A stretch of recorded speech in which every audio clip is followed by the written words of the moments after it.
বান্দরবানের বড় মধুকে বিজিবির উপর মিয়ানমারের সন্ত্রাসী গোষ্ঠীর হামলার পর যৌথ অভিযান চালাচ্ছে সেনাবাহিনী ও বিজিবি। সেনাবাহিনী ও বিজিবির অন্তত 200 সদস্য আলাদা দলে ভাগ হয়ে বুধবার বিকাল থেকে এই অভিযানে অংশ নিচ্ছে।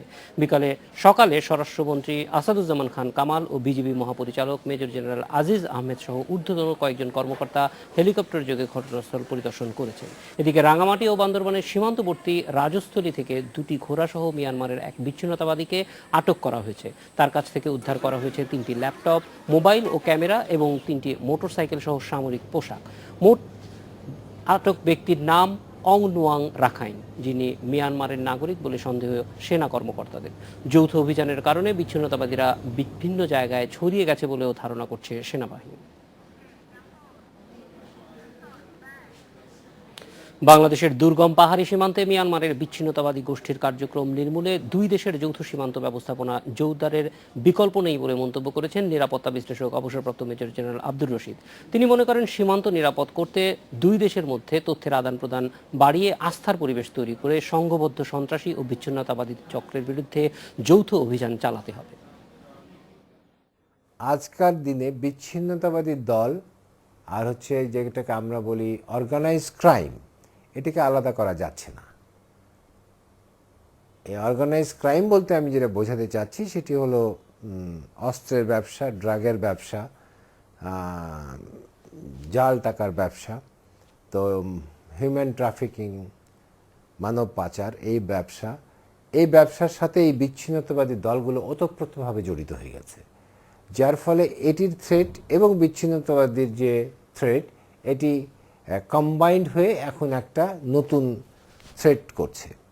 তাহলে সেখানে স্বভাবত এটিকে যুদ্ধ করতে গেলে 2 পক্ষকেই সমানভাবে লড়তে হবে এবং কোঅর্ডিনেটেড ওয়েতে একটা সমন্বয় থাকতে হবে এবং তথ্যের আদান প্রদান যত বেশি হবে, এই জয়েন্ট বর্ডার ম্যানেজমেন্ট সিস্টেমকে ইন প্লেস করলে সেখানে আপনি যত নিরাপদ বর্ডার বানাতে পারবেন, অন্য কিছু দিয়ে বানাতে পারবেন না। এ বিষয়ে সবশেষ তথ্য জানাতে বার্তাকক্ষ থেকে আমাদের সাথে যোগ দিচ্ছেন প্রধান প্রতিবেদক মামুন আবদুল্লাহ। স্বাগত মামুন আবদুল্লাহ। প্রথমেই জানতে চাই যে এই মুহূর্তে আসলে সর্বশেষ কি তথ্য আপনার কাছে আছে, কারণ আমরা জানি যে যৌথ অভিযান চলছে। আমার কাছে সর্বশেষ যে তথ্যটি আছে, কিছুক্ষণ আগে স্বরাষ্ট্রমন্ত্রী এবং বিজিবির মহাপরিচালক যারা সকালে গিয়েছিলেন ঘটনাস্থলে, তারা ফিরে আসছেন। তারা ঢাকার উদ্দেশ্যে যাত্রা করেছেন। হয়তো আগামী ঘণ্টাখানেক কিংবা 1.5 ঘন্টার মধ্যে তারা ঢাকায় এসে পৌঁছবেন। তার আগে আমি অভিযান সম্পর্কে একটি কথা বলতে চাই যে অভিযান শুরু হয়েছিল গতকাল বিকেল থেকে এবং সেই অভিযান এখনও চলছে। অভিযানে অংশ নিচ্ছেন 200-এরও বেশি সেনাবাহিনী এবং বিজিবি সদস্য। তারা বিস্তীর্ণ অঞ্চল ঘুরে বিভিন্ন দলে ভাগ হয়ে অভিযান চালাচ্ছেন। আর এই অভিযানের মুখে আজকে সকালে রাঙ্গামাটির রাজস্থলী এলাকা থেকে একজনকে আটক করা হয়েছে, যেটা আপনারা ইতিমধ্যে জেনেছেন। এবং শুধু একজনকে আটকই নয়, তার সাথে পাওয়া গেছে 2টি ঘোড়া এবং 3টি ল্যাপটপ, 3টি মোটরসাইকেল এবং কিছু সামরিক বাহিনীর পোশাক এবং কিছু কাপড়, যেটি দিয়ে পোশাক তৈরি করা যায়। এ থেকে পুলিশ ধারণা করছে এবং সেনাবাহিনীর যেসব অভিযানে অংশ নিয়েছেন যেসব কর্মকর্তা, তারা আমাকে জানিয়েছেন যে আরাকান আর্মি নামে যে সংগঠনটিকে তারা সন্দেহ করছেন যে আটক ব্যক্তি তাদের একজন হতে পারে। আর যদি আপনি প্রশ্ন করতে পারেন যে পাহাড়ের এই দুর্গম অঞ্চলে ঘোড়া কোত্থেকে এলো, সেটি অনুসন্ধান করতে গিয়ে আমি জেনেছি যে এই ঘোড়াগুলো মূলত পাহাড়িদের মধ্যে বিতরণ করা হয়েছিল বেশ কিছুদিন আগে। এর আগেও 16টি ঘোড়া আটক করেছিল সেনাবাহিনী বিভিন্ন অভিযানে। আজকে আটক করা হলো 2টি এবং যেই 2টি ঘোড়া সহ যে একজনকে আটক করা হয়েছে তার নাম অং নু আং, যিনি মারমা অর্থাৎ মিয়ানমারের বাসিন্দা। আর এই অং নু আংয়ের 2টি হাত নেই, হাতের কবজি থেকে বিচ্ছিন্ন করা। কারণ আমরা যেটি জানতে পেরেছি যে আরাকান আর্মি নামে যে সংগঠনটি মিয়ানমারের বিচ্ছিন্নতাবাদী একটি সংগঠন হিসেবে পরিচিত, তারা মিয়ানমারের গহীন জঙ্গলে থেকে তারা আলাদা একটি রাষ্ট্র প্রতিষ্ঠার সংগ্রাম করছে এবং একটি অঞ্চল আছে যেখানে বাংলাদেশ এবং মিয়ানমারের সীমান্তবর্তী অঞ্চল, আবার এক পাশে আছে আমাদের রাঙ্গামাটি বান্দরবন জেলা, আর ভারতের মিজোরাম আর মিয়ানমার। এই চারটি জায়গার একটি সংযোগস্থল আছে, সেখানে গহীন জঙ্গল। সেই জায়গায় যেতে হলে সাধারণত যতটুক পর্যন্ত হাঁটা চলার পথ আছে তার থেকে আরও প্রায় 1 থেকে 1.5 দিন ধরে হাঁটতে হয়, হেঁটে হেঁটে ওই জায়গায় যেতে হয়। এতটা দুর্গম যে সেখানে সেনাবাহিনীর পক্ষে গিয়েও কিংবা বিজিবির পক্ষে গিয়ে অভিযান পরিচালনা করা সম্ভব হয় না। মূলত এই জায়গাটিকে তারা বেছে নিয়েছেন। আর যে ঘোড়াগুলো পেয়েছে, ঘোড়াগুলোকে উদ্ধার করা হচ্ছে, সেগুলো বাংলাদেশ বিজনেস সেন্টার অর্থাৎ বিডিবিসি নামে একটি এনজিও সংস্থা এই ঘোড়াগুলো পাহাড়িদের মধ্যে বিতরণ করেছিল। কিন্তু এর পেছনে রয়েছে ডক্টর রেননিং স নামে একজন মিয়ানমারের বাসিন্দা, যিনি আরাকান আর্মির সাথে ঘনিষ্ঠভাবে সম্পৃক্ত। তিনি এখন নেদারল্যান্ডে থাকেন এবং তিনি মূলত ওই বিডিবিসি নামের যে এনজিও সংস্থা সেটি পরিচালনা করে থাকেন। এবং এই বিডিবিসি সংস্থা যে ঘোড়াগুলো বিতরণ করেছে, সেনাবাহিনীর পক্ষ থেকে আমাকে যেটি জানানো হয়েছে যে 16টি ঘোড়া তারা আগে উদ্ধার করেছিলেন, আজকে 2টো। এই 18টি ঘোড়া মূলত বিচ্ছিন্নতাবাদীদের বিভিন্ন রসদ এবং মালামাল সংগ্রহের জন্য ব্যবহার হতো, বিশেষ করে দুর্গম এলাকায় যেখানে মানুষের পক্ষে ভারী কিছু নিয়ে হাঁটা সম্ভব, যেখানে একা হাঁটা কষ্টকর, সেখানে এই ঘোড়াগুলো ব্যবহার হতো তাদের বিভিন্ন রসদ সামগ্রী ব্যবহারের জন্য। জাহিদ।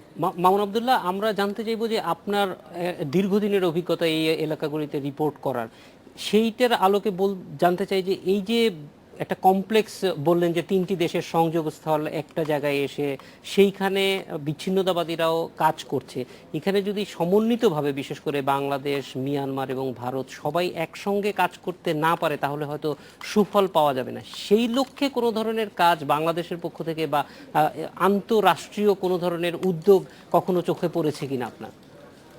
আসলে যে জায়গাটির কথা আমরা বলছি সেটি হচ্ছে বাংলাদেশের দিক থেকে যেমন দুর্গম, তেমনি মিয়ানমারের দিক থেকেও দুর্গম।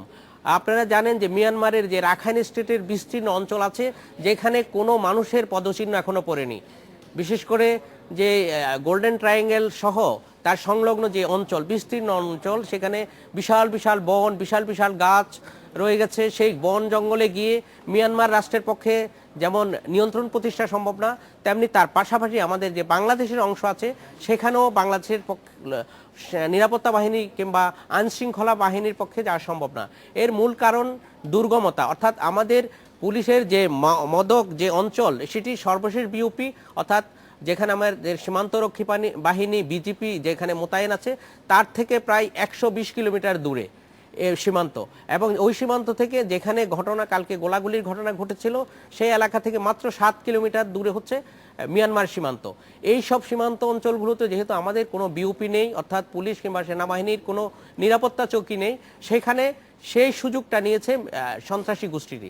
তারা মূলত সেখানে অবস্থান করে সেখানে মাদক এবং অস্ত্রের চোরা কারবার করে থাকে এবং সমুদ্রপথে আসা কিংবা পাহাড়ের যে কোনো দুর্গম অঞ্চল দিয়ে আনা অস্ত্রশস্ত্র তারা এই পথ ধরেই প্রথমে ভারত কিংবা বাংলাদেশ অথবা মিয়ানমার যে কোনো অংশে সহজেই পাচার করতে পারে। এবং এই দুর্গমতার কারণে এই জায়গাটি তারা বেছে নিয়েছিল। আর আপনি যেটি বলেছেন যে এই পর্যন্ত আমার জানা মতো কোনো সমন্বিত উদ্যোগ চোখে পড়েনি, লক্ষ্য করা যায়নি। তবে বাংলাদেশ এবং মিয়ানমার সরকারের পক্ষ থেকে বিভিন্ন সময়ে বিচ্ছিন্নভাবে অভিযান চালনা করা হয়েছে। যেমন এখন যে অভিযানটি চলছে সেটি 200 সেনা সদস্য নিয়ে চলছে। এরকম মাঝে মধ্যে অপারেশন হয়, কিন্তু অপারেশন করে সেখানে থাকার মতো কোনো যেহেতু অবকাঠামো নেই, সুবিধা নেই, সুযোগ নেই, সেই জন্য হেলিকপ্টারে করে আবার সেনাবাহিনীদেরকে প্রত্যাহার করে নিয়ে আসা হয়। যখন সেনাবাহিনী চলে আসে তখন তারা আবার তাদের সেই আশ্রয়স্থলকে তাদের নিরাপদ ব্যবসা বাণিজ্যের কেন্দ্র হিসেবে ব্যবহার করে। মানে শেকড় শুদ্ধ তুলে আনার মতো কাজ কখনোই করা যাচ্ছে না। আবার বলবেন আপনার প্রশ্ন? বলছি যে এই যে বিচ্ছিন্নতাবাদী যে সংগঠনগুলি আছে তাদের শেকড় শুদ্ধ উপরে আনার মতো আসলে অভিযান, বড় অভিযান কখনোই হয়নি, সবসময় এখনকার মতো ছোট ছোটই হচ্ছে। ঠিকই বলেছেন আপনি, কারণ এখানে একটি সংগঠন না, অনেকগুলো সংগঠনের অস্তিত্ব আছে। আপনারা বিভিন্ন সময় দেখেছেন আমাদের পাহাড়ের বিশেষ করে বান্দরবান এবং সীমান্তবর্তী মিয়ানমারের সীমান্তবর্তী অঞ্চল থেকে প্রায় সময় দেখা যায় মাটির নিচে বিপুল পরিমাণ অস্ত্রশস্ত্র পাওয়া যায়, এমনকি বিমান বিধ্বংসী ক্ষেপণাস্ত্র উদ্ধার করা হয়েছে। এগুলো মূলত এই জঙ্গি সংগঠনগুলোর তারা আন্তর্জাতিক কোনো না কোনো অংশের সহযোগিতা পাচ্ছে কিংবা ইন্ধন পাচ্ছে, না হলে তাদের পক্ষে সেখানে অবস্থান করা কিংবা সেখানে থেকে এত অবৈধ কর্মকাণ্ড চালিয়ে যাওয়া কোনোভাবেই সম্ভব ছিল না। মামুন আব্দুল্লাহ, আপনাকে অনেক ধন্যবাদ আমাদের সঙ্গে যোগ দেওয়ার জন্য। এডিটর স্পিকে এবার বিরতি, ফিরছি একটু পর।